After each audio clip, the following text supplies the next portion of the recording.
Allah Subhanahu wa Ta'ala bertanya kepada iblis, "Wahai iblis, apakah yang menghalangimu untuk bersujud kepada makhluk yang telah aku ciptakan dengan tanganku sendiri? Apakah kamu ingin menyombongkan dirimu? Apakah kamu mengira dirimu yang paling tinggi?" Allah Subhanahu wa Ta'ala dengan kasih sayangnya yang murni menciptakan Adam, dan sebagai bentuk penghormatan atas kasih sayangnya dan kemaha penciptaannya, maka seluruh makhluk diperintahkan untuk bersujud kepada Adam. Tetapi iblis tidak menerima hal ini. Apapun alasannya, iblis tidak rela untuk bersujud kepada makhluk yang sungguh-sungguh ia benci ini. Bahkan jika alasannya adalah untuk menjalankan perintah Allah. Iblis telah menolak perintah Allah secara sadar, dan Allah bukan tidak mampu memusnahkannya. Tapi ini adalah sesuatu yang telah Allah rencanakan, telah Allah tulis dan takdirkan 50.000 tahun sebelum alam semesta ini diciptakan. Ini adalah suatu rahasia yang hanya Allah Subhanahu wa Ta'ala yang mengetahuinya.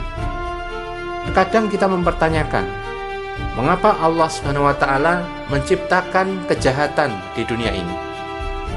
Ada kebijaksanaan tersembunyi yang kelak akan tersingkap di hari pembalasan tentang ini semua. Akan tetapi, salah satu hikmah yang jelas terungkap adalah agar para makhluk yang diuji, baik dari golongan jin maupun dari golongan manusia, bisa dengan jelas berdiri mengambil sikap di satu pihak. Agar kebenaran itu jelas tampak, maka kebatilan juga harus jelas tampak. Agar makhluk yang diuji bisa memilih dengan jelas di mana mereka meletakkan jawabannya, di mana mereka berdiri, di mana mereka berpihak. Dan representasi dari keberpihakan ini terlahir di hari ini, di hari ketika pembangkangan iblis terjadi. Ini adalah hari di mana sebuah pembangkangan yang nyata terjadi. Maka iblis membuat sebuah alasan yang menurut hawa nafsunya paling benar, dan ia merangkaikannya agar alasan kekafirannya dapat terwakilkan dalam kata-kata, "Aku lebih baik dari dia. Aku lebih baik daripada dia. Engkau menciptakanku dari api, dan engkau menciptakan dia dari tanah. Aku tidak akan sujud kepada manusia yang engkau ciptakan dari tanah kering, lumpur hitam yang diberi bentuk."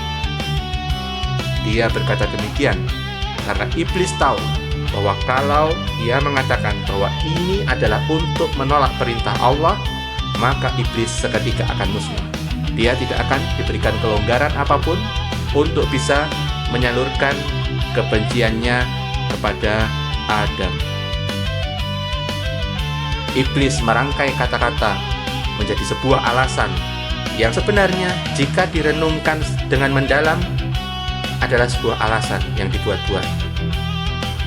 Iblis membuat alasan itu karena ia tidak mempunyai alasan lain yang terdengar masuk akal untuk mewakili kekafirannya kepada Allah. Dia menutupi kekafirannya dengan perkataan, "Aku menolak perintah Allah karena alasan yang logis, karena alasan yang sah, karena alasan yang masuk akal." Ini adalah kebohongan yang terendah. Dengan sengaja dan terbuka di hadapan semua makhluk termulia di alam semesta ini, iblis melakukan kekafiran secara terbuka. Sebuah kekafiran yang jelas terbuka karena sikap angkuhnya, karena sikap tidak meletakkan perintah Allah di atas keinginannya sendiri, dan mengungkapkan alasan yang dibuat-buat seolah menjustifikasi kekafirannya.